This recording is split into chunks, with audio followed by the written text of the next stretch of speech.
Here I'm going to show you what you need to do when you get to the end of a row and you need to start a new one. This piece of work is 1 by 1 rib, which means that I've alternated knit 1, purl 1 stitches all across the row, and that gives us this striped look. So you always start with a knit and end with a purl in this pattern, and because of this you need an even number of stitches. So I have 20 in this piece of work, and I have 2 stitches left of the pattern, a knit and a purl, which I will just finish now. So there's the knit, bring the yarn to the front,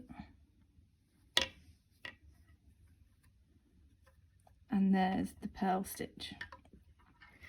So because that was a purl stitch, you can see that the horizontal bump is at the front of the work here, just there. So now to start a new row, what we need to do is flip this work over so that this needle is now on the left. And what will happen is this purl stitch will then become the first stitch that we then work into when it's flipped over. So now that stitch that we ended on a purl, the bump is now at the back. Okay? And now what we need to do for the ribbed pattern to keep these stripes nice and neat is we need to keep the bumps all facing the same way within that column. So because the bump is at the back, we need to start with a knit stitch to make sure that the bump from this next stitch that we make is also on the same side. Now to make the first stitch, it's really important that you consider where the working yarn is. So you always need to make sure that it's hanging down to the front of the needle, so that we can go and knit into this vertical stitch there, and the working yarn is then at the back of the right needle.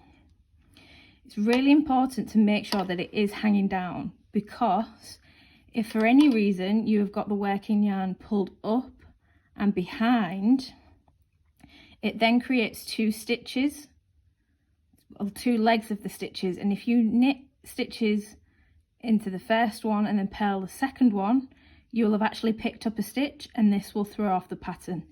So you need to make sure that this working yarn is pulled down to the front so that you can go straight into the top part of that stitch, the loop that's over the needle, and not into the bottom 2 legs of the stitch here.